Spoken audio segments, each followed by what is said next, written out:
నమస్తే. ఆంధ్రప్రభ భక్తి ప్రేక్షకులకు మహాశివరాత్రి శుభాకాంక్షలు. నేను మహాలక్ష్మి.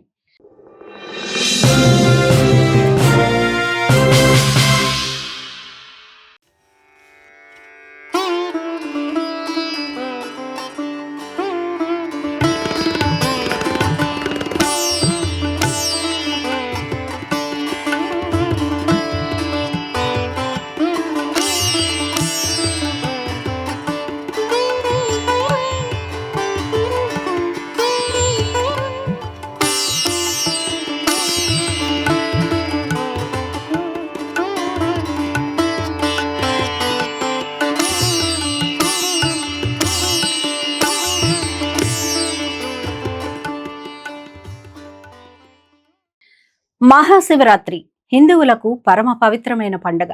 ఈ రోజు ప్రతి హిందూ భక్తుడు నిష్టగా ఉపవాసాలు, జాగరణలు, బిల్వార్చనలు, రుద్రాభిషేకాలు చేస్తారు. అసలు శివరాత్రి రోజు ఈ పవిత్ర ఆచారాలను ఎందుకు పాటించాలి, దీని వెనుక ఉన్న కారణాలను స్వయంగా పరమేశ్వరుడు పార్వతీదేవికి వివరించారట. ఒకరోజు పార్వతీదేవి శివుణ్ణి ఇలా అడుగుతుంది, నాథ, మనుషులు చేసే అనేక పాపాల వల్ల మరలా జన్మిస్తున్నారు. వారు గతంలో చేసిన పాపాలను ప్రక్షాళన చేసుకొని పుణ్య మార్గంలో జీవించి కైలాసానికి చేరుకునే ఏదైనా సులభమైన మార్గం చెప్పండి అన్నారట. అప్పుడు పరమేశ్వరుడు, సరే చెబుతాను విను. ఇది ఒక మహాశివరాత్రి కథ అని చెప్పడం ప్రారంభించారు. ఇది ఒక బోయవాడి కథ. పూర్వకాలంలో ఒక అరణ్య ప్రాంతంలో ఒక బోయవాడు ఉండేవాడు. అతడు వేటాడుతూ తన కుటుంబాన్ని పోషించుకునేవాడు. ఒకరోజు వేటకు వెళ్ళిన అతడికి చీకటి పడే సమయానికి కూడా ఒక్క జంతువు కూడా దొరకలేదు. నిరాశగా తిరిగి వస్తుండగా అతడికి దారిలో ఒక సరస్సు కనిపించింది. రాత్రిపూట ఏదైనా జంతువు నీళ్లు తాగడానికి వస్తుందేమో అని ఆశించి సరస్సు పక్కన ఉన్న ఒక చెట్టు ఎక్కి కూర్చున్నాడు. అప్పటికే రాత్రి కావడంతో బోయేవాడికి నిద్ర వస్తుంది. నిద్ర నుంచి మేల్కొని ఉండడానికి అతడు చెట్టు మీద ఉన్న ఒక్కొక్క ఆకును తెంపి కింద పడవేయడం మొదలుపెట్టాడు. దీంతో పాటు శివశివ అనడం అతడికి అలవాటు. అలా శివనామస్మరణ చేస్తూ ఆకులను కింద పడేస్తూ ఉన్నాడు. అర్ధరాత్రి 1 గంట సమయంలో ఒక ఆడజింక నీళ్లు తాగడానికి వచ్చింది. బోయవాడు బాణం ఎక్కుపెట్టగా ఆ జింక తాను గర్భవతినని, తనను చంపడం అధర్మమని వదిలిపెట్టమని వేడుకుంది. దాని మాటలు విని బోయవాడు ఆశ్చర్యపోయి వదిలేశాడు. అలా తర్వాత వచ్చిన మరో ఆడజింక, ఒక మగజింక, చివరికి మరో జింక, దాని పిల్ల కూడా తమ సత్య నిష్టతో మానవ భాషలో మాట్లాడి తిరిగి వస్తామని మాట ఇచ్చి వెళ్ళిపోయాయి.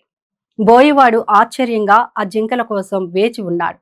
సూర్యోదయం సమయానికి ఆ జింకలని తమ మాట ప్రకారం బోయవాడి వద్దకు తిరిగి వచ్చి ముందుగా తమను చంపమని ప్రాధేయపడ్డాయి.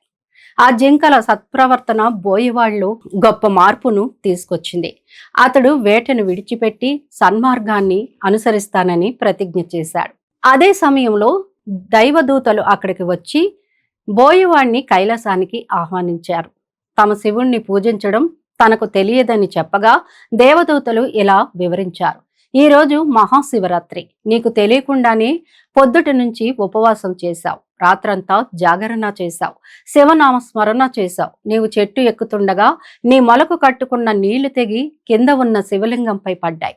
నీవు తెంపిన ఆకులు బిల్వాకులై శివుడికి బిల్వార్చనగా మారాయి. ఈ రోజు శివరాత్రి కావడంతో నీకు శివుడి అనుగ్రహం లభించింది. ఈ కథను చెప్పి శివరాత్రి రోజు ఉపవాసం, జాగారం, బిల్వార్చనలు, శివనామస్మరణ, రుద్రాభిషేకం చేసేవారి పాపాలు ప్రక్షాళనమై మోక్షానికి చేరువవుతారని శివుడు పార్వతికి వివరించారట. అంతేకాకుండా శివరాత్రి ఆ రోజుని ఎందుకు జరుపుకుంటామో తెలుసుకుందాం. శివుడికి ఈ రోజు అంటే ఎందుకు అంత ప్రీతికరమైనది అనేదానికి ముఖ్యంగా 4 కారణాలు ఉన్నాయట. శివలింగం ఆవిర్భావం. బ్రహ్మ, విష్ణువు తమలో తాము గొప్పవారమని గొడవ పడుతుండగా వారి మధ్యలో శివుడు ఒక పెద్ద ఆది అంతం లేని అగ్ని శివలింగంగా ఆవిర్భవించిన రోజు శివరాత్రి. రెండవది శివపార్వతుల వివాహం. శివుడు పార్వతీదేవుల వివాహం జరిగిన రాత్రి శివరాత్రి. మూడవది తాండవ నృత్యం. శివుడు ఆనందంగా తాండవ నృత్యం చేసే రోజు శివరాత్రి. నాలుగవది కాలకూట విషం స్వీకరణ. క్షీరసాగర మదనం సమయంలో కాలకూట విషం పుట్టినప్పుడు ప్రపంచాన్ని కాపాడటానికి శివుడు ఆ విషాన్ని తాగి కంఠంలో దాచుకొని నీలకంఠుడు అనే పేరు పొందిన రాత్రి కూడా శివరాత్రి. ఇన్ని కారణాల వల్ల శివరాత్రి శివుడికి అత్యంత ప్రీతికరమైన రోజు. అందుకే ఈ రోజు భక్తి నిష్టలతో పూజలు చేసేవారు శివుడికి అత్యంత సన్నిహితులు అవుతారని స్వయంగా ఆ పరమశివుడే చెప్పారట. చూసారు కదా అండి, ఇలాంటి మంచి మంచి విషయాలతో మీ ముందుకు వస్తూ ఉంటాం. చూస్తూనే ఉండండి ఆంధ్రప్రభ భక్తి.